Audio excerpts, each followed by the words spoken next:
ప్రవర్తన లేకుండా భక్తి లేదు. ప్రవర్తన లేకుండా దేవునికి అంగీకారం లేదు. ప్రవర్తన లేకుండా మానవత్వమే లేదు. మానవత్వానికి ప్రవర్తన అవినావ స్వభావ సంబంధాలు కలిగి ఉన్నాయి. ఎందుకంటే మానవ నిర్మాణంలో పరమందున దేవుడు తన స్వరూపాన్ని పెట్టడం జరిగింది. దేవుని స్వరూపం మానవత్వంలో విమర్శబడింది. మానవత్వంలో దేవుని స్వరూపం విమర్శబడిన కారణాన దైవికమైన లక్షణాలు కలిగిన వాడిగా నరుడు ఉండాలి అనేది దేవుని యొక్క ఉద్దేశం. మన ప్రవర్తనని ప్రక్కన పెట్టేసి పాటలు పాడి ప్రసంగాలు చేసి బైబిల్ చదివి మీటింగులు పెట్టి మీటింగులు వండి ఏమే దేవునికి అనుకూలంగా సాధించిన అంగీకారంగా ఉంటుంది. మన ప్రవర్తన ఎప్పుడు దేవునికి అనుకూలంగా ఉంటుందో అప్పుడు మనుషుడు తిరిగి మానవత్వాన్ని పోగొట్టుకున్న మానవత్వాన్ని తిరిగి పొందుతున్నాడు అనే రుజువుగా ఉంటుంది.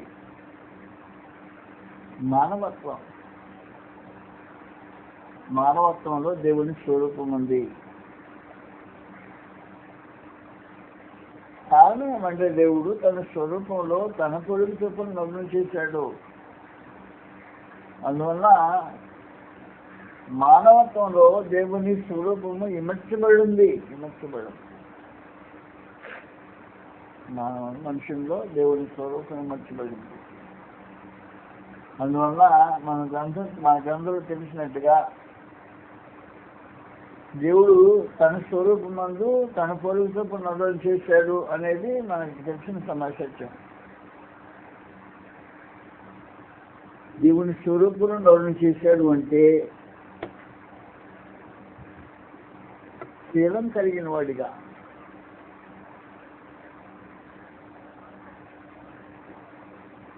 ఆత్మ సంబంధిగా పరిశుద్ధ జీవితం జీవించేవాడుగా నిర్మాణం చేసి పెట్టాడు దేవుడు నరుని. నరుని నిర్మాణంలో ప్రేమ స్వరూపం ఉంది. దేవుడు ప్రేమ స్వరూపం. మొదటి యోహాను పత్రిక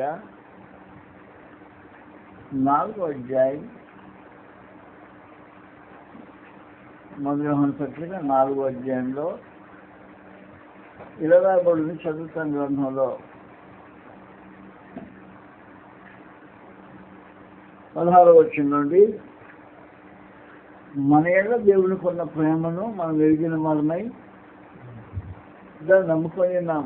దేవుడు ప్రేమ స్వరూపి ఉన్నాడు.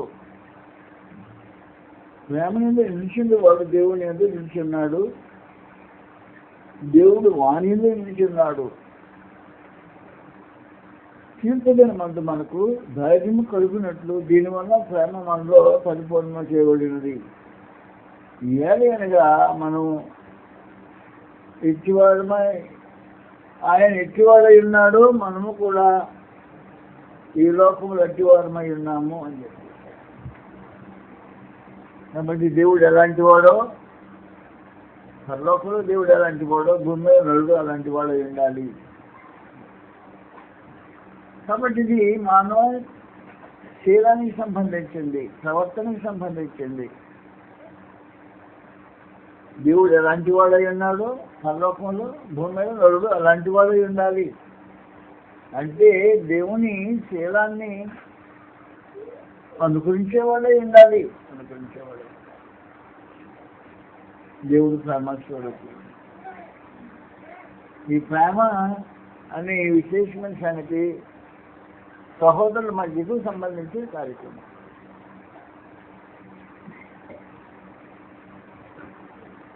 మూడో అధ్యాయంలో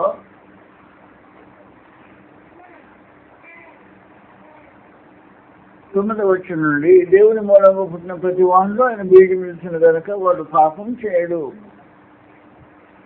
వాడు దేవుని మూలంగా పుట్టినవాడు కనుక పాపం చేయగలడు. ఏం చేసి పాపం చేసే పరిస్థితులు దేవుడు అంగీకరించటం లేదు. దేవుని మూలంగా పుట్టినవాడు పాపం చేయడు. దేవుని బీజం కలిగిన వాడు పాపం చేయగలడు. పాపం అనేది దేవుడు అసహించుకునే కార్యక్రమం. కాబట్టి ఈ పాపం చేయడం అనే కార్యక్రమం కింద వివరించుతూ దీనిని బట్టి దేవుని పిల్లలు ఎవరో అపవాది పిల్లలు ఎవరో చాటబడును. నీతిని జరిగిన పని ప్రతివాడు తప్పు చదివేశానా చదివేస్తుంది. నీతిని జరిగిన ప్రతివాడును ప్రేమందుని ప్రతివాడును దేవుని సంబంధులు కాదు అని చెప్పారు. దేవుని సంబంధులు ఎవరు? దేవుని సంబంధులు కానివాడు ఎవరు? ప్రార్థన చేయని వాడు ప్రతివాడు దేవుని సంబంధి కాదని చెప్పలా. నువ్వు ప్రార్థన చేస్తే ఒరిగిపోయేది లేదు అక్కడ. దాంట్లో నీతిని జరిగించావా, ప్రార్థన జరిగించేసావా? ప్రార్థన చేసావు, నీతిని జరిగించవా? దేవుని సంబంధులు కావు. కాబట్టి ప్రార్థన చేసినంత మాత్రమే మనుషులు నీతిమంతులు అయిపోరు. నీతిని జరిగించడం అనే ఒక కార్యక్రమం ఉంది. నీతిని జరిగించిన ప్రతివాడు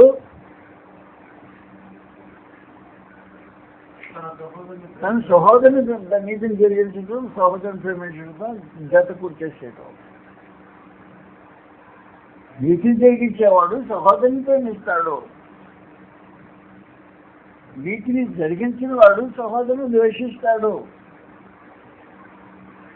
నీతిని జరిగించడం కాబట్టి దేవుడు కోరుకునేది ప్రవర్తన. దాన్ని మనం మర్చిపోకూడదు. ఎన్ని మీటింగ్లు పెట్టినా ప్రవర్తన లేకపోతే మీటింగ్లు వేస్ట్.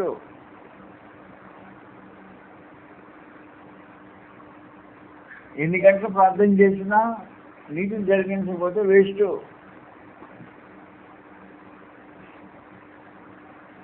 నీతిని జరిగించకుండా ప్రార్థన చేస్తే అర్థం ఏంటి?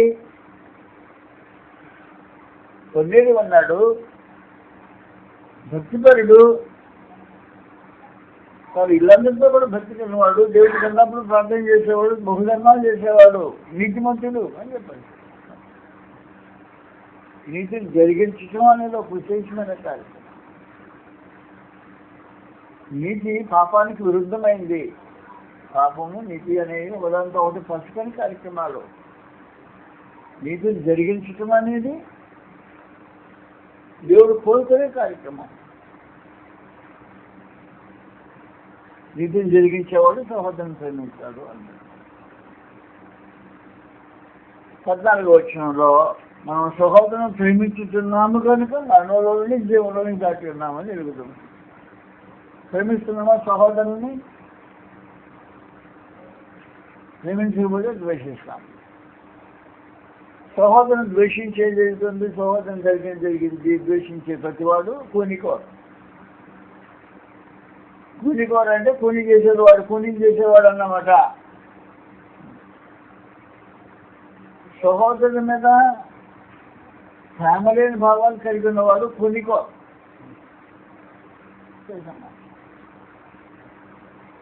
నువ్వు సహోదరుని ద్వేషించినప్పుడల్లా కూని చేసేస్తున్నావు, నరహత్య చేసేస్తున్నావు. కూని చేస్తున్నాడు, నరహత్య. కూని అని తెలిసినా అది సంగతి ఏదే మనిషి అన్నమాట. సహోదరుని ద్వేషించిన ప్రతిసారి ఒక కూని చేసేస్తున్నావు. అది భక్తి అనబడదు. వాస్తవం దేవునికి అంగీకారమైన కార్యక్రమం కాదు. దేవునికి కావాల్సింది క్యారెక్టర్, శీలం కావాలి. దేవునికి కావాల్సింది మన ప్రార్థన కాదు, మన మీటింగులు కాదు, మన ఇంకేం కాదు బైబిల్ చదవటాలు కాదు, మనం ప్రార్థన ఇంకేం కాదు. శీలం కావాలి దేవునికి. శీలం లేని కారణాన దేవుడు ఇశ్రాయేలును వదిలిపెట్టేశాడు. వద్దురా అనవసరం అని చెప్పాడు. శిలోదేశం లేని కారణాన్ని ఇశ్రాయేలు దేవుడు వదిలిపెట్టడం జరిగింది. యెషయా గ్రంథంలో శిలో లేని ఒకే కారణం. 5వ అధ్యాయం మనందరికీ తెలిసినట్టుగా దేవుడు కోరేది శీలం, క్యారెక్టర్. ఈ క్యారెక్టరు దేవుని ప్రేమకు ఆధారంగా క్యారెక్టర్ ఉండాల్సిన అవసరం ఉంటుంది. యెషయా గ్రంథం 5వ అధ్యాయంలో క్యారెక్టర్ లేని కారణాన్ని ఇశ్రాయేలును వదిలిపెట్టేసామని చెప్పేసి ప్రత్యేకించి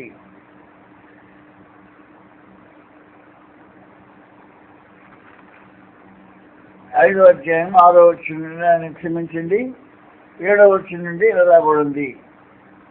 ఇశ్రాయేలు వంశము సైన్యాధిపతి అధిపతి యెహోవా ద్రాక్ష తోట. యోధా మనుషులు ఆయనకి ఇష్టమైన వనము. ఆయన న్యాయము కావాలని చూడగా బలత్కారం కనబడెను, నీతి కావాలని చూడగా రోగం వినబడెను. నీతి న్యాయములు కావలసిన వాడు దేవుడు. కాబట్టి మానవ జాతిలో నుండి ఆయన కోరుకునేది, తన ప్రజలను ఇశ్రాయేలులో నుంచి ఆయన కోరుకునేది నీతి న్యాయం.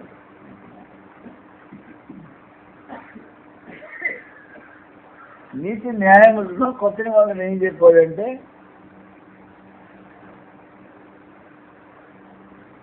నీతిని జరిగించడం అనేది సహోదరం ప్రేమించడంతో సమానమని చెప్పేశాడు. పాత నిబంధనలో నీతి న్యాయం జరిగించడం. కానీ కొత్త నిబంధనకు వచ్చేటప్పుడు నీతిని జరిగించేవాడు సహోదరం ప్రేమించేవాడు, ప్రేమించకపోతే నీతిని జరిగించిన వాడు సహోదరం ప్రేమించకపోతే హంతకుడు అని చెప్పేశాడు. కాబట్టి పరమ దేవుడికి కావాల్సింది ఏమంటే మానవ శీలము అనేది చాలా ప్రాముఖ్యమైనది. మానవ శీలం కాదు. స్వార్థరహితమైన మానవ జీవితం కొరకు పరమ దేవుడు కోరుకుంటున్నాడు. కొత్త నిబంధనలు ప్రత్యేకించి అనేక సార్లు చెప్పాను, మళ్ళీ అంటున్నాను ఈ సమయంలో. ఎఫెసీయులకు 4వ అధ్యాయంలో 27వ వచనం అపవాదికి చోటు ఇయ్యకుడి. దొంగతనం మానేయండి కాదు. దొంగిల వాడు ఇక మీద దొంగిలక అక్కడ గలవానికి పంచిపెట్టకు వీలు కలుగునట్లు. ఎవరున్నాడు ఇప్పుడు అక్కడ గలవానికి పంచిపెట్టే మనసుతో? ఎవరు సహోదరు ప్రేమ అలా ఉందా? అక్కడ గలవానికి పంచిపెట్టాలనే మనసుతో సహోదరులు ఎవరైనా ప్రేమిస్తున్నారా? కష్టపడి పనిచేసేది ఒళ్ళు ఇరగొట్టుకొని ఆ పొలంలో ఒళ్ళు ఉల్లంతా ఇరగ తీసుకొని ఆ వచ్చే 100 రూపాయలు 200 రూపాయలు అక్కడ గలవానికి పంచిపెట్టాలని మనసు ఎవరికైనా ఉందా? ఎవరుకుంటారు? స్వార్థపరమైన. కాబట్టి దేవుడు నీతిని గురించి మాట్లాడినప్పుడు ఏం చెప్పాడు అంటే సహోదరుని ప్రేమించు, స్వార్థపరంగా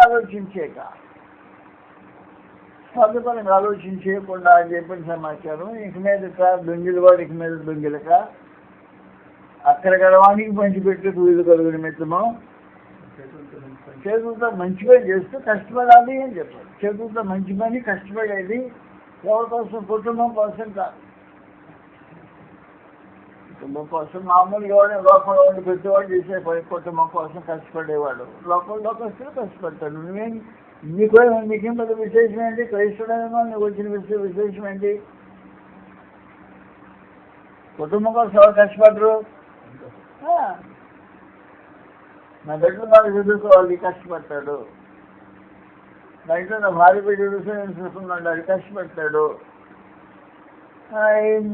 మిద్ది తీసి పెద్ద మిద్ది అది కష్టపడతాడు. ఓ పొలం తీసే ఇంకో పొలం అది కష్టపడతాడు. దీనికి కష్టపడతాడు కానీ అక్కడ గలవానికి పంచిపెట్టడానికి కష్టపడేవాడు ఎవడో ఉంటారు. అక్కడలో ఉన్నవాడు దాన్ని పంచిపెట్టే పరిస్థితి దేహం ఒప్పు మీద అంగీకరిస్తుందా? ఒకవేళ దేహం అంగీకరించాడు, కుటుంబం అంగీకరిస్తుందా? అస్సలు ఒప్పుకోదు అంటాడు. ఇది లోకం యొక్క వాస్తవం. కాబట్టి పరమ దేవుడు కావాల్సింది శీలం కావాలి. భక్తి శీలం లేని భక్తి కాదు వాస్తవానికి. ఆ నీతి కావాలని కోరక రోగం నిలబడిందంట, న్యాయం కావాలని కోరితే నిలబడింది. నీతి న్యాయం జరిగించే దేవుడు మానవ జాతి విషయంలో ఇన్ని సంగతులు చెప్పినా పిలిచిన పిల్లి పైన కూడా నీతిని జరిగించడానికి రంటురాని పిలిచాడు. నీతిని జరిగించకుండా సువార్త మీద అర్థం లేని సువార్త కదా. మనుషులు నీతిని జరిగించడానికి పిలిచాడు దేవుడు. పిలుపు మీరు పిలిచిన పిలుపు తగినట్టుగా నడవటం అనేది నీతిని జరిగించడానికి పిలువబడిన వారు ఉన్నారు. ఈ నీతిని జరిగించడంలో అక్కడ వాంగికి పంచిపెట్టడం అనే ఆలోచనతో చేతులతో కష్టపడి చేయటం అనే ఒక విశేషమైన సంగతి మనం అంతరంగంలో పరమ దేవుడు చూస్తున్న విశేషమైన సమాచారం అది. అందువల్ల మనం మీకు జాగ్రత్తగా ఆలోచించండి. 2 విశేషమైన సంగతులు జరగాలి కొత్త నిబంధన. పిలిచిన వాడు 2 సంగతులు ఏమని చెప్పాడు. ఒకటి, నీతిని జరిగించు. 2, నీ సహోదరుని ప్రేమించు. నీతిని జరిగించి సహోదరుని ప్రేమించిన వాడు కూలికోరు అన్నాడు. ఖర్చు తీసుకొని అడ్డం వచ్చిన పొడి చేస్తూ ఉంటాడు, సంతోషిస్తుంటాడు, ఒకరి పడేసేస్తుంటాడు. నీ ద్వేషం వల్ల ఎంతమంది చనిపోయారు నాకు తెలియదు, ఎంతమంది హతులుగా చేసేవో నాకు తెలియదు.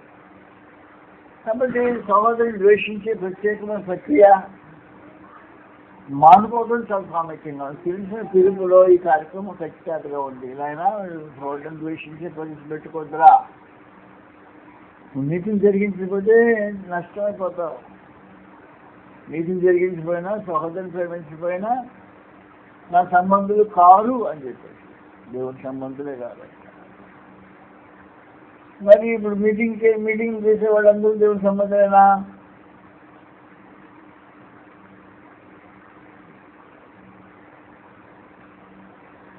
పెద్ద పెద్ద మీటింగ్ 5 లక్షల మీటింగ్లు చేసే వాళ్ళందరూ దేవునితో సంబంధమేనా? పెద్ద పెద్ద టీవీల్లో ప్రసంగాలు మీరు చూస్తే 5 లక్షల జనాభా ఒకసారి పడతాడు, అద్దరిపోయేటట్టు. మీటింగ్ గొప్ప మీటింగ్, ప్రసంగం భయంకరంగా చేస్తే దేవుని సంబంధేనా? దేవుని సంబంధించి 2 ప్రత్యేకమైన సూత్రాలు. నీతిని జరిగించడం, సహోదరుని ప్రేమించడం 2 సూత్రాలు. ఈ సూత్రాలు ఆచరణలో పెట్టకుండా దేవుని సంబంధులు ఎవరు దేవుని సంబంధి కాదు. నేను దేవుని సంబంధిని కాను. నీతిని జరిగించకపోతే, సహోదరుని ప్రేమించకపోతే దేవుని సంబంధిని కాదు. నేను కాదు, ఎవరు కాదు దాన్ని పెట్టి నేను కాదు మనకు కారణం.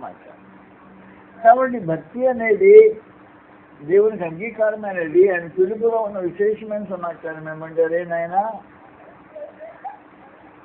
లోకంగా ఆలోచించేది. ఎప్పుడు లోకంగా ఆలోచించేది, స్వార్థంగా ఆలోచించేది, నియమం ప్రకారం ఆలోచించేది. నియమం ప్రకారం ఆలోచించేసినప్పుడు నీతిని జరిగించు, సహోదరుని ప్రేమించు. దీన్ని బట్టి దేవుని పిల్లలు ఎవరో సాతాను పిల్లలు తేడా తీయబడింది. 10వ వచనంలో రాబడింది. దీనిని బట్టి దేవుని పిల్లలు ఎవరో అపవాది పిల్లలు ఎవరో తేటపడును. అపవాది పిల్లలు ఎవరు, దేవుని పిల్లలు ఎవరు తీర్పు తేటపడుతుందంట. ఏం పడుతుంది? నీతిని జరిగించని ప్రతివాడును తన సహోదరుని ప్రేమంతుడు ప్రతివాడు దేవుని సంబంధులు కాదు. మరెవరి సంబంధులు? సాతాను సంబంధులు. ఇంకా దేవుని సంబంధులు కాదు, సాతాను సంబంధం అవుతారు అంతే. నీతిని జరిగించకపోతే సాతాను సంబంధం అవుతావు. సహోదరుని ప్రేమించకపోతే సాతాను సంబంధం అవుతావు. సాతాను సంబంధి ఏ దైవ కార్యాలు చేస్తాడు, ఆనందం ఏం చేస్తాడు. కాబట్టి నువ్వెవరి సంబంధిగా నీ సంగతి నీకు జాగ్రత్త తెలియాల్సిన అవసరం ఉంది కదా. ఎవరి సంబంధం నువ్వు? యోహాను పత్రిక మొదటి పత్రికలో 2వ అధ్యాయం 3వ అధ్యాయం 10వ వచనంలో తేడా చెప్పాడు. మనం కయ్యని వంటి వారు బయటరాలి. వాడు దుష్టుని సంబంధి, మన దేవుని సంబంధి కాదు, దుష్టుని సంబంధి. కయ్యను దుష్టుని సంబంధి. ఏం కదా దుష్టుని సంబంధి ఎందుకయ్యాడు? తన క్రియలు చెడ్డవి, తన సోదరుని క్రియలు నీతి కలవి, అందుకు దుష్టుని సంబంధం వేస్తాడు. నీతి గల క్రియలు గలవాడిని నీతి గల క్రియలు లేనివాడు ద్వేషించుతుంటే సాతాను సంబంధం జరిగే వ్యవహారం కయ్యను అన్నమాట. కయ్యను వంటి వారు అయిన వాళ్ళు కూడా జరిగే కార్యక్రమం. మన కయ్యను వంటి వారు అంటే దృష్టి సంబంధి. మొత్తం ఏం జరగాలంటే దేవుని సంబంధి అని ఎవరి గురించి గ్రంథం రాయబడిందో ఆ ఐటమ్స్ అన్ని ఏరేసి ఒకసారి రాయండి. ఇలాంటి వాడు దేవుని సంబంధి అనేది మొదటి యోహాను పత్రికలో నీతిగా ఉన్నది. యోహాను పత్రిక చదివి పలానా ఈ పని చేసిన వాడు దేవుని సంబంధి, ఈ పని చేసిన వాడు దేవుని సంబంధి అని లిస్ట్ వేస్తాడు. ఆ లిస్ట్ వేసి చూసిన తర్వాత ఈ గుణాలు నీకేమన్నా తప్పినా లేదా అని చూడు. తగ్గినాయి అనుకో, నువ్వు దేవుని సంబంధి కాదు, నీకంటే నీవే తెలుసుకోవాలి. కంక్లూజన్ సెట్ అయిపోయింది. ఎవరు చెప్పక్కడా నీకు ఈ సమాచారం? నేను చెప్పక్కర్లేదు, నువ్వు సోదికే పోయి అడగక్క. నేను దేవుని సంబంధించిన బ్రదరు, నేను దేవుని సంబంధించిన కాదా అని అడగక్కర్లేదు. నీ అంత నీవే తెలుసుకునే అవకాశం అక్కడ గ్రంథంలో ఉంది. ప్రత్యేకించి మొదటి పత్రికలో లిస్ట్ చేస్తే సరిపడు. లేదు నేను సాతాను సంబంధం అవునా కాదంటానికి మళ్ళీ లిస్ట్ చేసుకోవచ్చు. సాతాను ఎవరెవరంటే వాళ్ళు సాతాను సంబంధంలో భిన్న జన్మం తెలియజేస్తుంది. దాన్ని బట్టి నీ ముఖం అర్థంలో చూసుకున్నట్టుగా నీ వ్యక్తిత్వకు వాస్తవికమైన సంగతిని గ్రంథం ఎదురు నిలబడినప్పుడు నీకు అర్థమైపోతుంది. ఆటోమేటిక్గా దేవుని సంబంధివా పూర్వ సంబంధివా తేటపడుతుంది అని అంటాడు. అందువల్ల పిలువబడిన వాడికి కావాల్సింది క్యారెక్టర్ కావాలి. క్యారెక్టర్ కావాలన్న దానికి అనుకూలంగా ఆయన ఏం చేశాడంటే ఒక లిస్ట్ ఇచ్చేసాడు మనకి. 2 పేతురు 1వ అధ్యాయంలో ఏం చేస్తే క్యారెక్టర్ వస్తుంది అనే సమాచారం దానికి అంశంగా తెలియజేశాడు. బిల్డింగ్ కట్టినట్టుగా ఒకదాని మీద ఒకటి అమర్చిన ప్రత్యేకమైన సంగతులు రాబడి ఉన్నాయి. 3వ వచనం నుండి తన మహిమను బట్టి మన ఆశ్రయమును బట్టి మనం పిలిచిన వాడిని కూర్చుని, అదిగో పిలిచిన వాడు, పిలుపును గుర్తుపెట్టుకోమని పిలిచినాడు అన్నమాట. పిలిచిన వాడిని కూర్చుని అనుభవ జ్ఞానం మూలముగా ఆయన దైవశక్తి దేవునికి భక్తి కావాల్సిన వాటిని మనకు దయచేసినట్టుగా దేవుని కూర్చున్నట్టు మన రేసు పిలిచి అనుభవ జ్ఞానం కృపయ సమాధానం కలుగును విస్తరించిన గాక. ఆ మహిమ గుణాశ్రయమును బట్టి ఆయన అమూల్యము అత్యధికమైన వాగ్దానం మనకు అనుగ్రహించున్నాడు. దురాశను అనుసరించడం వలన ఈ లోకమందున భ్రష్టత్వము ఈ వాగ్దానం మూలంగా తప్పించుకొని దేవుని స్వభావంలో పాలువారవుతారు. దేవుని స్వభావంలో పాలువారు అవడం అనేది ఒక అవసరమైన సమాచారం. దేవుని స్వభావంలో పాలువాడు కాకపోవడానికి కారణం ఏమన్నమాట? అది చెప్తున్నదే కథ.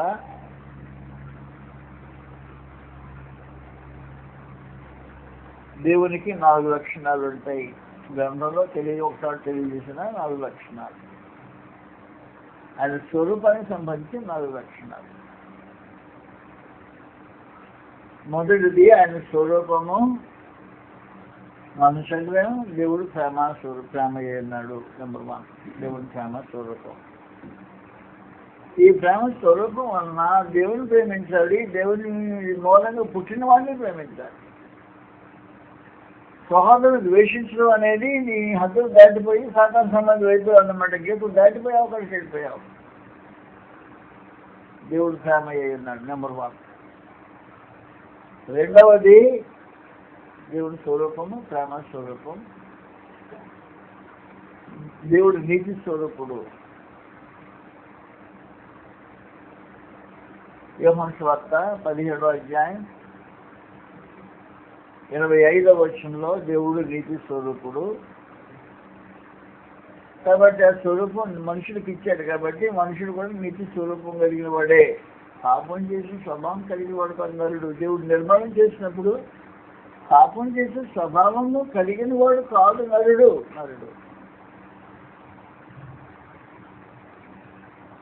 మూడో విశేషమైన సంగతి ప్రకటన 6వ అధ్యాయం 10వ వచనంలో దేవుడు సత్యస్వరూపి. దేవుడు సత్యస్వరూపి. సత్యస్వరూపి అంటే అబద్ధమాలు లేనివాడు, చేతకాని వాడు. ఫిబ్రవరి 6:18లో చెప్పినట్టుగా దేవుడు పాపం అబద్ధం అంటే దేవునికి అసాధ్యం. అబద్ధమాలు లేదు, దేవుడు చేతకాని వాడు, దేవుడు అబద్ధం అంటాం. కాబట్టి ఆయన స్వరూపంలో అబద్ధం అంటం చేత కాదు, పాపం చేయడం చేత కాదు. నీతి స్వరూపుడు, సత్య స్వరూపి, అబద్ధమాలు లేనివాడు, ప్రేమ స్వరూపి, తన సోదరుని తన వారిని ప్రేమించేవాడు. ఇలాంటి సద్లక్షణాలు కలిగి శాశ్వతంగా బ్రతికేవాడు దేవుడు. దేవుడు అదృష్ట స్వరూపి, శాశ్వతంగా బ్రతికేవాడు. ఆయన స్వరూపాన్ని గురించి 4 సంగతులు గ్రంథంలో తెలియజేశాడు. ఈ 4 సంగతులకు భిన్నంగా మరి 4 సంగతులు అపవాదుకున్నాయి. అపవాదుకున్న 4 సంగతులు మనందరికీ తెలిసినట్టుగా దురాశ, పరుడు, అపవాది. యోహాను సువార్త 8వ అధ్యాయం 44 వచ్చిందో అపవాది దురాశపరుడు నెంబర్ 1. అబద్ధాల కోరు, అపవాది. ప్రకటన గ్రంథం 12వ అధ్యాయం 9-10 వచ్చినలో అపవాది సర్వలోకాన్ని మోసగించేవాడు. 10వ వచనంలో నేరం సహోదరుడి మీద నేరం మోపేవాడు. ప్రేమించేవాడు నేరం ఎంత మోపుతాడు కాబట్టి సహోదరుడి మీద నేరం మోపేవాడు. అపవాది స్వభావం. దేవుని స్వరూపంలో చేయబడిన నరుడు దుష్ట సాంగత్యం వల్ల మంచి నడవని తెలుపుకున్నాడు అని చెప్పాను. 1 కొరింథీ 15:33 వచనంలో మోసపోకుడి, దుష్ట సాంగత్యము మంచి నడవని చెరుపును అని చెప్పారు. కాబట్టి దుష్ట సాంగత్యం చేసి అంటే అపోతో సాంగత్యం చేసి మంచి నడవని దేవుని యొక్క స్వరూపాన్ని పోగొట్టుకున్నాడు నరుడు. దేవుని స్వరూపాన్ని పోగొట్టుకున్న నరుడు ఏమైపోయాడు? అబద్ధాలు ఆట మొదలెట్టాడు. దురాశ కలిగి ఉంటానికి మొదలెట్టాడు. దురాశ దేవుని స్వభావంలో భాగం కాదు. నిన్ను నిర్మాణం చేసినప్పుడు దురాశ లేదు. సాతాను దగ్గర నేర్చుకున్నావు దురాశ కార్యక్రమం. దురాశ నేర్చుకున్నావు, అబద్ధాలతో నేర్చుకున్నావు, మోసగించడం నేర్చుకున్నావు, నేరం అర్థం కూడా నేర్చుకున్నావు.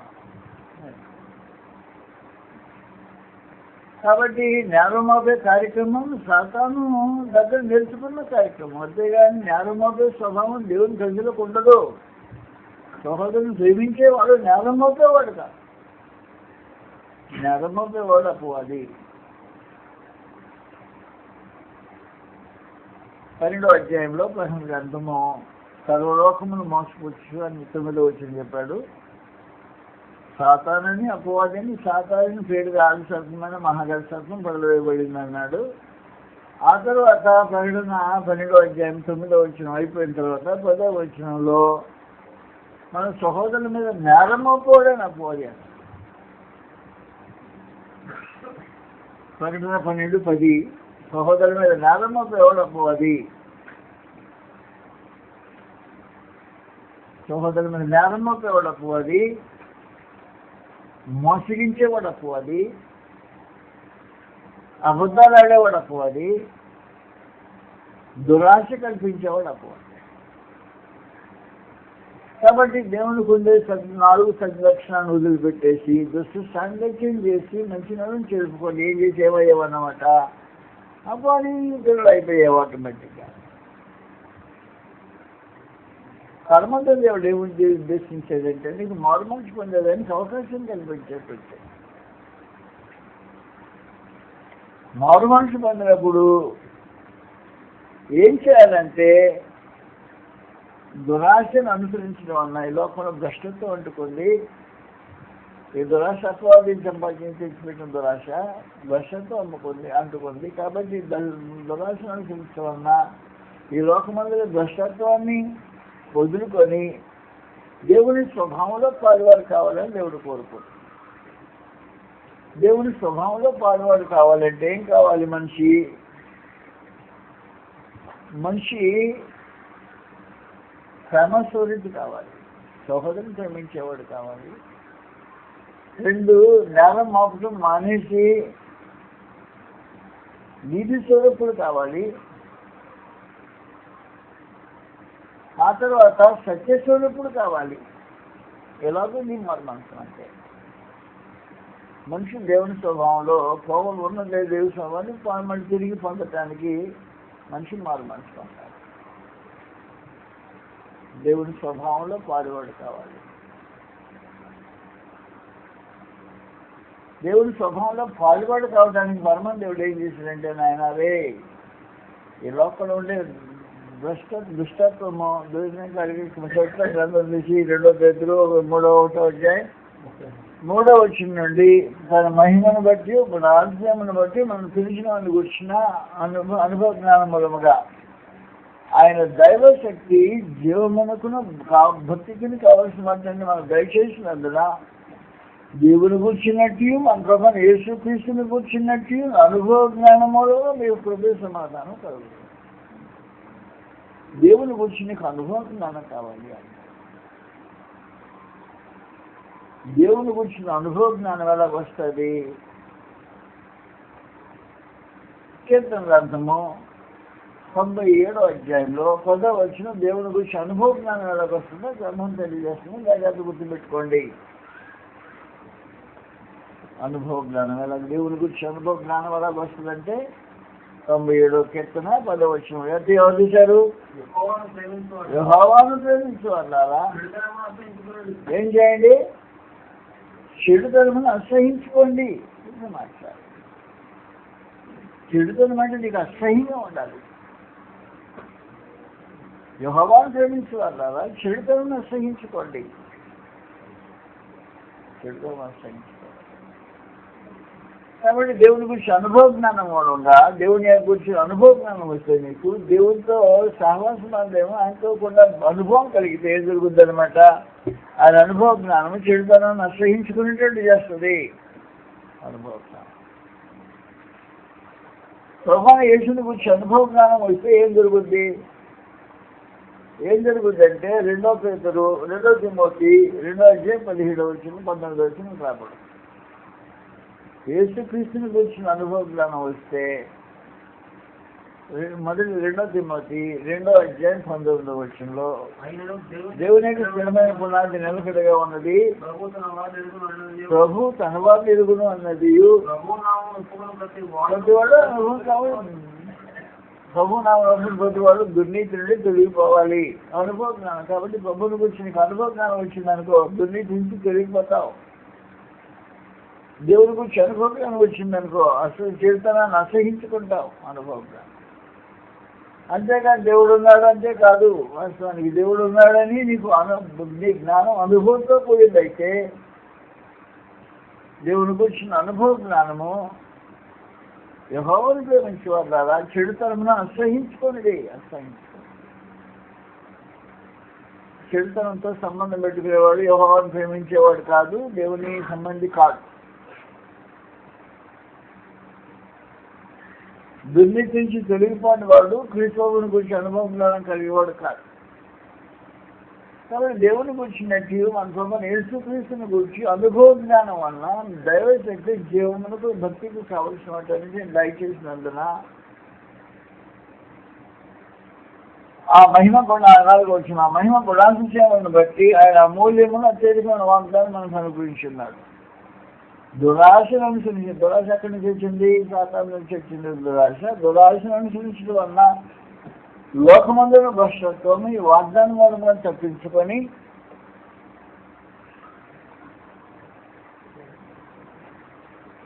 దేవస్వభావంలో పాలువాడు కావాలి. దేవుని స్వభావంలో పాలువాడు కావాలి. అది మారు మనసు. దేవుని స్వభావ స్వరూపాన్ని పోగొట్టుకున్నవాడు, దుష్ట సాంగత్యం చేసి మంచి నోరుని చెరుపుకున్నవాడు, అపవాదుతో జతకూడి వాని స్వభావ లక్షణాలు అలవర్చుకున్నవాడు, దేవునికి దూరమైన వాడు తిరిగి ఈ వాగ్దానం మూలంగా వాటిని తప్పించుకొని దేవ సమూహంలో పాల్గొనయ్యే ఒక అవకాశ భాగ్యాన్ని పరలోకము దేవుడు ఏర్పాటు చేసి పెట్టాడు. శీలం, క్యారెక్టర్, అది నేను మాట్లాడుతున్నా ఈరోజు. కాబట్టి వాస్తవం ఏం జరగాలంటే, భక్తి అంటే శీలము భక్తి.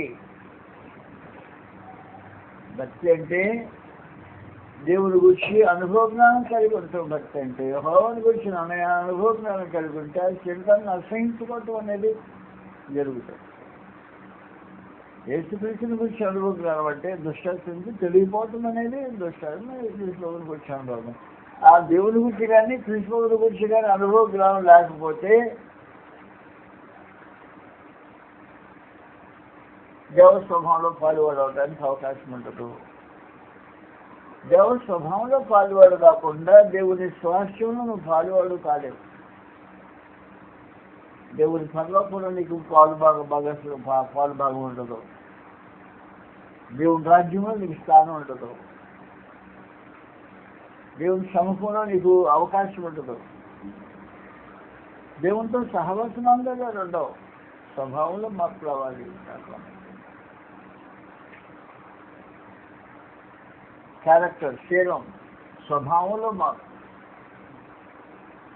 కాబట్టి ఈ స్వభావంలో మార్పు జరిగినప్పుడు ఏం జరుగుతుందంటే, అప్పుడు ఏం చేసిందంటే స్వభావంలో మార్పు రావాలంటే జీవితపు విశ్వాసం అమెరికానే చేసి జాగ్రత్త చేసుకోవాల్సిన ఉంటుంది.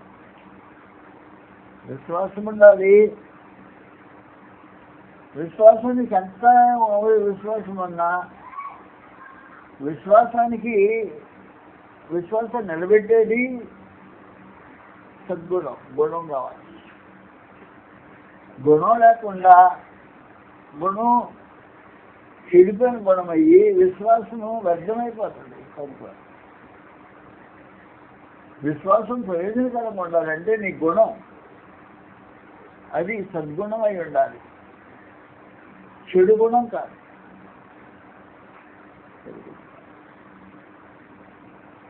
విశ్వాసికి సద్గుణం అనేది చాలా ప్రాముఖ్యంగా ఉంది. ఈ సద్గుణంలో మనుషులు దైవభక్తుడిగా రూపుదిద్దబడుతుంటాడు, శీలం దిద్దబడుతుంటాడు. గుణము ఆలోచన, గుణానికి సంబంధించిన ఆలోచన. మీ క్యారెక్టర్ ఎలాంటిది? సద్గుణమా, దుర్గుణమా,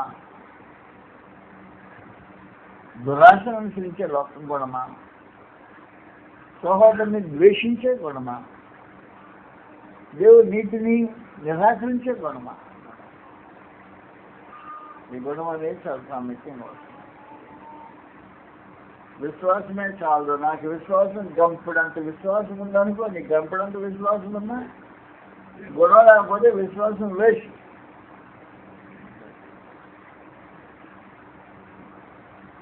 విశ్వాసానికి సపోర్ట్ ఇచ్చేది గుణం ఒకటే. కాబట్టి గుణం అనేది సద్గుణం మీద విశ్వాసం ఆధారపడి ఉంటుంది. అప్పుడు అందంగా కట్టబడే కట్టడం లాగా విశ్వాసం మీద పెట్టిన సద్గుణము ఎలాగుంటుంది అంటే,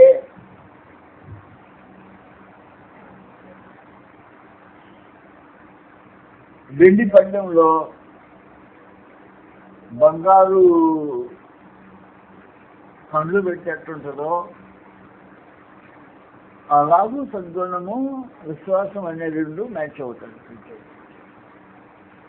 పళ్ళెమో వెండి పళ్ళెం, బాగా దిగిన తలతల అంటుంది వెండి పళ్ళెం. దానిలో అలంకారం ఉండాలంటే బంగారపు యాపిల్స్ పెట్టాలి. అప్పుడు దానికి అందం వచ్చేస్తుంది. కనుక విశ్వాసానికి అందం రావాలంటే సద్గుణం ఉండాలి అన్నమాట. గుణం లేకుండా భక్తి అర్థమైన అర్థం లేని భక్తి. సద్గుణము, ఇది సద్గుణం. సద్గుణం అనేది కర్మ దేవుడు అంగీకరించేది అది అయి ఉండాలి. సద్గుణం అంటే నేను సద్గుణం, నేను నాకు మంచి సద్గుణం ఉంది అంటే కాదు. నీ సద్గుణం ఉంది లేని సంగతి దేవుని అంగీకారం పొందినది అయి ఉండాలి. ఈ గుణం మంచివాడు ఏదో, గుణంలో మంచివాడు ఏదో వాడు అని అనేటట్టు మనం దేవుని అప్రూవల్ ఉండాల్సి వస్తాయి. సద్గుణము సద్గుణం వచ్చిన తర్వాత ఆశలు పడుతూ ఉంటాయి, గొడవ కోరికలు వస్తూ ఉంటాయి, ఆశలు గొప్ప గొప్పవి మారుతూ ఉంటాయి. అప్పుడు ఆశలు నిగ్రహించుకోవాలి. క్యారెక్టర్ ఇది క్యారెక్టర్. అందువల్ల పిలిచిన పిలుపు తగినట్టుగా నడుచుకునే మనుషుడు తన శరీరాన్ని నిర్మాణం చేసుకుంటుంటాడు అని చెప్పేశాడు. కాబట్టి ముందు విశ్వాసము బేస్ వేసుకొని ఈ విశ్వాసం మీద సద్గుణం పెడితే అందంగా అమెరికాలో ఉంటుంది అన్నమాట. ఈ సద్గుణం మీద ఆశను నిగ్రహించుకోవాలి. ఆశపోతుగా ఉండకూడదు. ఆశలు మన మనిషి రేకెత్తిస్తుంటే ఆశను నిగ్రహించుకోవాలంటే అదుపులో ఉంచుకోవాలి ఆశ. అలాగున ఒక మనిషి శీలము కట్టబడాల్సిన అవసరం ఉంది. భక్తి అంటే అది భక్తి. బైబిల్ అంతా తెలిసిన భక్తి అనబడతాం. నేను చాలా ప్రసంగాలు చేస్తాను, భక్తి అనబడతాం. ప్రసంగాలు భక్తి అనబడతాం.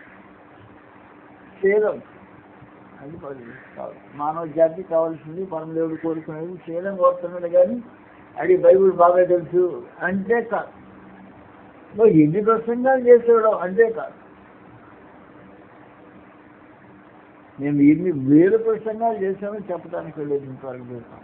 ఎన్ని వేలు చెప్పడానికి ఒక 50,000 చేస్తుంటానా కన్నీ తెచ్చే తీసుకుంటాను. దాని భక్తి అందులో. కాబట్టి కావాల్సింది ఏమంటే శీలం, భక్తి. పరమ దేవుడు నేను కోరుకున్నది తెలిసిన తెలుగు తగినట్టుగా మనుషుల మనసులు కావాలంటే అది కావాల్సింది. నీ విశ్వాసము స్థిరమైన విశ్వాసం. ఆ విశ్వాసాన్ని గురించి ప్రభువుని యేసు తానే చెప్పేశాడు. ఆయన మాటలు విని వాటి యందు నమ్ముకొని ప్రతివాడు బండి మీద కట్టుకొని తన ఇల్లు కట్టుకొని బుద్ధివంతుని పోలిడు అన్నాడు. ఆయన మాటల మీద విశ్వాసం అనేది దేవుని మాటలు ప్రక్కన పెట్టేసి సొంత విశ్వాసం కాదు. కాబట్టి మనందరూ తెలిసినట్టు మత్తయి సువార్త 7వ అధ్యాయం 24వ వచనంలో ఈయన మాటలు విని వాటి చుట్టూ నడిచిపోయేవాడును బండి మీద తన ఇల్లు కట్టుకుని బుద్ధివంతుని పోయాడు. వాడిని కూర్చొని వద్ద వచ్చి గాలి వీసి మా ఇంటి మీద కొట్టాను. అది బండి మీద కట్టబడినందున పడలేదు అని చెప్పేసాడు. కాబట్టి నీ విశ్వాసం బండి మీద పునాదులు వేసినట్టుగా ఉండాలి. దాని మీద సద్గుణము, గుణం అనే ఒక అది ఆత్మతత్వం. గుణం ఏర్పడిన తర్వాత, మంచి సద్గుణం ఏర్పడిన తర్వాత ఆశలు పట్టుకొస్తాయి. ఆశలు నిగ్రహించుకోవాలి. ఆశా నిగ్రహం తర్వాత సహింపు. శోధనలు వస్తాయి, బాధలు వస్తాయి, కష్టాలు వస్తాయి, సహింపు కావాల్సిన వస్తాయి. ఆశా నిగ్రహం సహింపు, సద్గుణము, సద్గుణమందు జ్ఞానము, క్షమించిన జ్ఞానము, జ్ఞానమందు ఆశా నిగ్రహము, ఆశా నిగ్రహం సహనము, సహనమందు భక్తి, భక్తి సహోదరు ప్రేమ, సహోదరులు దానిని అమర్చుకునేది అని చెప్పి. నేను వీటిని వివరించడానికి ప్రయత్నం చేయట్లేదు, వదిలిపెట్టేసాను. కాబట్టి నువ్వు జ్ఞానాన్ని సంపాదించినంత మాత్రం పెద్ద వచ్చి ఉరికేదేముండదు. వాస్తవం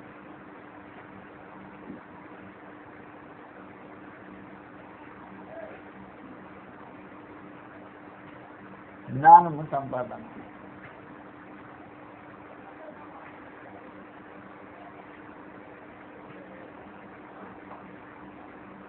జ్ఞానం మీద ఆశాన్ని సహనం మీద భక్తి, సహోదర ప్రేమ, దయాత్మకంగా అమర్చుకోండి. క్యారెక్టర్ కలిగి ఉంటే అప్పుడు చెప్పేసాను కలిగి ఎవరికి కలిగి విస్తరించిన కదా మన ప్రభువుని యేసుక్రీస్తుని గురించిన అనుభవ జ్ఞానంలో మిమ్మల్ని సోమరులైన నిష్ఫలులైన కాకుండా చేయను అని చెప్పి. యేసుని గురించిన అనుభవ జ్ఞానంలో సోమరులు కాదు, ఫలభద్రం కాని వాళ్ళు కాదు, నిష్ఫలు కాదు. ఇవి ఎవరికి లేకపోవునో, ఇవి లేకుండా పోయేది, ఈ చెప్పబడిన గుణలక్షణాలు లేకపోతే ఎవరికి లేకుండా పోతాయో వాడు తన పూర్వపాపములకు శుద్ధి కలిగిన సంగతి మర్చిపోయి పాపాలు క్షమించబడ్డాయనే జ్ఞానం కూడా లేకుండా పాపం చేయడానికి మొదలెట్టారు. అబద్ధాలు అర్థాన్ని మొదలెడతాడు, దురాశని కనబడుతుంది, నేరాలు మోపుతుంటాడు. అపోజిట్ గుణ లక్షణాలన్నీ తేటగా మళ్ళీ తన జీవితంలో ప్రత్యక్షమవుతుంటాయి. అందువలన రైతున్న మనవాళ్ళకించి శీలాన్ని పిలువబడిన పిలుపునకు తగినట్టుగా నడుచుకోవటానికి మనుషులు శీలాన్ని సంపాదించాలి. శీలం సంపాదించాలంటే గుణ లక్షణాలను ఒక్కసారి పోగేసుకోవాలని చెప్పలేదు. క్రమబద్ధంగా ఒకదానికి ఒకటి జాగ్రత్తగా అమర్చిపోయి జీవితంలో ఒకదాన్ని సంపాదించుకున్నావా? ఏం సంపాదించుకున్నా? విశ్వాసాన్ని సంపాదించుకున్నావా? సంపాదించడం అదే వీళ్ళంతా ఆలోచించాయి. కావాల్సినంత విశ్వాసాన్ని సంపాదించుకో, తర్వాత సంపాదించుకోవాల్సిన విషయమే సద్గుణం కావాలి. సద్గుణం సంపాదించుకున్నావా? తర్వాత జ్ఞానం కావాలి. జ్ఞానాన్ని సంపాదించేవా? కావలసినంత ఆశానిగ్రహం కావాలి. ఆశానిగ్రహం సంపాదించే సహనం కావాలి, స్వభక్తి కావాలి, దాంట్లో సహోదర ప్రేమ కావాలి, ఆ తర్వాత దయ ఉండాలి, ఇవి కలిగి ఉండాలి అని చెప్పేస్తారు. కాబట్టి క్యారెక్టర్ అనేది ఒక శీలమైన ఒక క్రమబద్ధమైన అమరికలో దాన్ని ఉంచుకోవాల్సిన అవసరం ఉందండి. ఇది ఎవరికి కలిగి విస్తరించుతుందో అదే క్షేమంగా ఉంటాడు. ఎవరికి లేకపోతాడో కనీసం పాపాన్ని శుద్ధి కలిగిన సంగతి కూడా మర్చిపోతాడు. పూర్వశుద్ధి పాపం కలిగిన సంగతి మర్చిపోతే ఎప్పుడు పాపం చేయడానికి మొదలెట్టాడు. కుక్క తన వాంటికి చేరినట్టు అడుగుబడిన పంది బొడ్లో దొరకడానికి వెళ్ళినట్టు వెళ్ళిపోతుంటాడు. కారణం ఏమంటే గతంలో తన పాపాలు క్షమించబడ్డాయి, నీతిమంతుడిగా తీర్చబడ్డాడని సంగతి మర్చిపోయాడు అనుకో. నీతిమంతుడిగా తీర్చబడిన వాడు పాపం చేయడాను, నీతిమంతుడిగా తీర్చబడిన సంగతి తెలియకపోతే పాపం చేయడం పెద్ద కష్టమైన సమాచారం కాదు. నీతి నిలబెట్టుకోవడానికి మనుషులు పాపం చేయకుండా ఉంటారు. అందువలన పరమానంద దేవుడు పిలిచింది, కృష్ణతో పాటు మహిమ పొందడానికి పిలిచాడు, కృష్ణ యొక్క సహవాసంలో ఉండడానికి పిలిచాడు. ఈ పిలిచిన పిలుపు తగినట్టుగా మనుషులు నడుచుకోవాలంటే ఆత్మ సంబంధమైన శీలాన్ని సంపాదించుకోవాలి. అలాగే మనుషుడు ఆత్మ సంబంధంగా కట్టబెట్టి ఉండాలి. ఒకదాని వెంట ఒకటి, ఒక లక్షణం వెంట ఒకటి, ఒక మంచి సద్గుణం వెంట మరొక గుణం, అలాగూ సంపాదించుకుని ఏది తక్కువైందో దాన్ని సంపాదించుకోవడం వల్ల చేసిన కార్యక్రమం కాదు. నీకే తెలిసిపోతుంది, నీకు కావాల్సినంత విశ్వాసం ఉందా లేదో నీకు అర్థమైపోతుంది. అర్థమైన తర్వాత నేను దృష్టి సద్గుణం మీద పెట్టాలి. గుణం సరైంది అనా? కొంతమంది గుణం మంచిది కాదు. భక్తులే ప్రార్థనకి వెళ్ళే వాళ్ళే గుణం మంచిది కాదు. మనుషులకి గుణం మంచిది కాకపోతే ఏం చేస్తారో మనకు చెప్పడానికి వీరడు ఏదో నీచమైన కార్యం చేస్తుంది. కాబట్టి గుణాన్ని వాళ్ళు జాగ్రత్తగా అమర్చుకునే కార్యక్రమం జరిగించాలి. గుణం వచ్చిన తర్వాత జ్ఞానం సంపాదించాలి. మనుషులు కొంతమంది మామూలు ఎక్కువమంది ఏం చేస్తారు, కొంచెం విశ్వాసం చేయాలనుకో గుణాన్ని పక్కన పెట్టి జ్ఞానాన్ని సంపాదించడానికి ప్రయత్నం చేస్తాడు. జ్ఞానం సంపాదించి నేను మనగానే అనుకోవడానికి ప్రయత్నం చేస్తాడు. అంతకంటే లేదు. కాబట్టి విశ్వాసం పక్కనే సద్గుణం ఉండాలి, కానీ జ్ఞానం ఉండకూడదు. జ్ఞానం సద్గుణం ఏర్పడిన తర్వాత, సద్గుణం మనుషులు కట్టబడిన తర్వాత, స్థిరపడిన తర్వాత అప్పుడు జ్ఞానానికి వెళ్ళాలి. కానీ విశ్వాసం వచ్చిన వెంటనే జ్ఞానం సంపాదించుకునే కార్యక్రమం జరిగించకూడదు అనే సమాచారం. ఇది మీరు జాగ్రత్తగా తెలుసుకోవాల్సిన అవసరం. 65వ సంవత్సరం 1967వ సంవత్సరంలో బాప్తిసం పొందాను. విశ్వాసంలో నలగొట్టారు, భయంకరంగా నలగొట్టి విశ్వాసం కొంచెం స్థిరపడింది. తర్వాత సద్గుణం అనేది అలవర్చుకోవడానికి 2 సంవత్సరాలు 3 సంవత్సరాలు పట్టింది. సద్గుణం అమర్చుకున్నా. జ్ఞానం కోసం హైదరాబాద్ మద్రాసు వెళ్ళిపోయాను. అలాగే క్రమబద్ధంగా ఒకదాని మీద ఒకటి అమర్చుకోవటం అనే ఒక విశేషమైన సమాచారం ఉండాలి. కానీ విశ్వాసం వచ్చిన వెంటనే జ్ఞానం మీద పడ్డావు అనుకో, బ్యాలెన్స్ తగ్గిపోతుంది అనమాట. బిల్డింగ్ సరిగ్గా నిలబడదు, ఒకటి ఒక పక్కన ఉరుగుతూ ఉంటుంది. ఎప్పుడు కూలిపోతుందో తెలియదు. కాబట్టి దేని ప్రక్కన దాన్ని అమర్చుకోవటం అనేది చాలా జాగ్రత్తగా అవసరమైంది. ఆత్మ సంబంధమైన బిల్డింగ్ నిర్మాణ కార్యక్రమం అనేది క్రమంగా జరగాల్సిన కార్యక్రమం. నీ విశ్వాసాన్ని బలపరుచుకున్న వెంటనే సద్గుణం అనేది గుణం మంచిగా దేవునికి మనుషులకు దేవుని ఎదుట మంచి గుణం కలిగిన కుర్రాడైతున్నాం, మంచి క్యారెక్టర్ కలిగిన దాన్ని స్థాపించుకోవటం ప్రాముఖ్యంగా. అది స్థిరపడిన తర్వాత నెక్స్ట్ జ్ఞానానికి వెళ్ళిపోవాలి.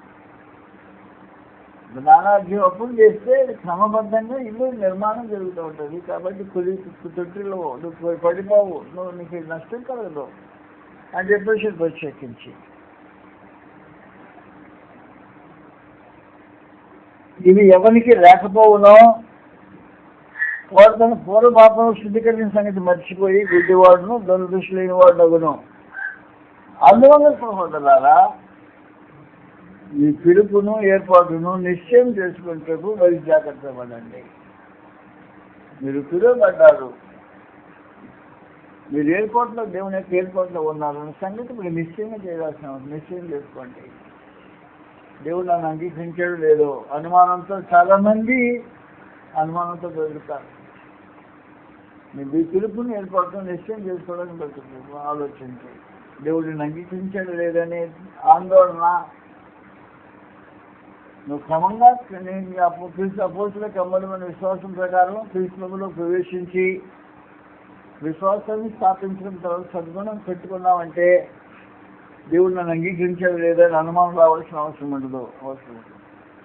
ఈ జీవితం అమెరికాలో లోపం జరిగింది అనుకో, కాబట్టి అనుమానం వచ్చేస్తుంది. ఏమో దేవుడు నన్ను అంగీకరించాడో లేదో, నా ప్రార్థన వింటాడో లేదో, నేను రక్షించబడ్డానో లేదో, పరిశుద్ధిలో చేర్చబడ్డం లేదు, ఇవన్నీ వేసినాను అంటున్నాను అనమాట. అందువల్ల ఆయన ఏం చెప్పాడంటే, ఇవి కలిగి విస్తరించితే నువ్వు అనుమానం పడాల్సిన అవసరాలు ఏమి లేదనుకో, నువ్వు నమ్మినా కూడా పెద్ద లాభమే ఉండదు. ఇవి లేకుండా నువ్వు నమ్మి నేను గట్టిగా నమ్మాను బాగున్నాను అనుకుంటే నువ్వు అంగీకరించబడవు. ఇవి కలిగి అనుకో, నీకు నమ్మకం అనుమానం రావాల్సిన అవసరం ఉండదు. ప్రత్యేకంగా ఆ సంగతులు తాడుగా తెలియజేస్తారు. కాబట్టి ఆత్మ సంబంధంగా బ్రతకండి, శీలం కలిగి ఉండడానికి ప్రయత్నం చేయండి, దేవుడి స్వభావంలో పాల్వాలు అవడానికి కృషి చేయండి. అపోలి సహవాసంతో వాడి యొక్క గుణ లక్షణాలు దురాశ ఎట్లా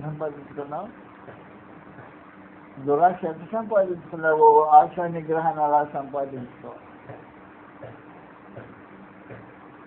అబద్ధార్థం ఎట్లా నేర్చుకున్నావో సత్యం పలకటం అలా నేర్చుకో. అబద్ధం వాళ్ళ జీవితం నేర్చుకో. మోసగించడం ఎలా నేర్చుకున్నావో మోసరహితమైన జీవితం జీవించడానికి ప్రయత్నించు. సహోదరుల మీద నేరం స్థాపన చేయటం ఎలా నేర్చుకున్నావో సహోదరుల మీద నేరం మానేసి ప్రేమించడం అనే స్వభావంతో వాళ్ళ వదిలించడానికి ప్రయత్నం చేయి. జరగాల్సిన కార్యక్రమం ఇలా జరగాల్సిన అవసరం ఉంది. ఇలాంటి ఆత్మ సంబంధమైన వాతావరణం కావాలని దేవుడు కోరుకుంటున్నాడు. కానీ ఏదో మేము ప్రార్థన పోయాము, ఆరాధన చేసాము కాదు. ప్రార్థన పోయి ఆరాధన చేస్తే వచ్చి ఉరిగిందేమి లేదు. శీలం లేని ప్రార్థనలు ఆరాధనల వలన నీకు ఒరిగిందేమి లేదు. కాబట్టి గ్రంథం తేలిక చెప్పింది ఏమంటే, సహోదరుని ప్రేమించిన ప్రతివాడు, దేవుని నీతిని అనుసరించిన ప్రతివాడు దేవుని సంబంధులు కారు అని చెప్పేసిన తర్వాత, దేవుడి సంబంధి కాకుండా అపోహ సంబంధి అయి ఉండి దేవుడి సంబంధమైనట్టు నాటకం ఆడినంత మాత్రాన వచ్చినా నీకు వచ్చే లాభమే ఉండదు. అందువల్ల జీవితము క్యారెక్టర్తో సంబంధించింది కనుక అలాగూ జీవించడం అనేది నేర్చుకొని కృపలో జీవితం కొనసాగించాలని మీకు మనం చేస్తున్నాం. ప్రార్థన చేస్తాం.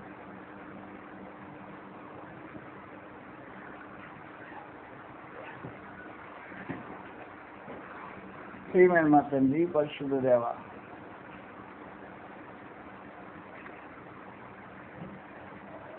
మీ పరిశుద్ధమైన ఘనమైన విద్యాత్మైన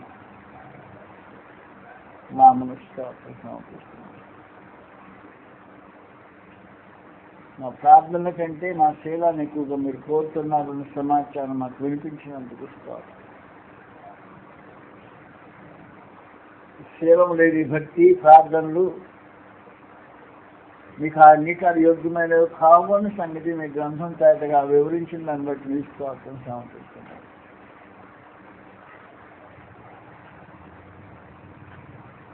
ఆత్మ సంబంధమైన స్వభావం కలిగి మేము బ్రతుకున్నట్లుగా ప్రొఫెసర్ చేయవలసిన సాధన చేస్తున్నాం. ఈ స్వరూపాన్ని ఇచ్చి మమ్మల్ని నిర్మాణం చేశారు మా తండ్రి, మీకు స్తోత్రం.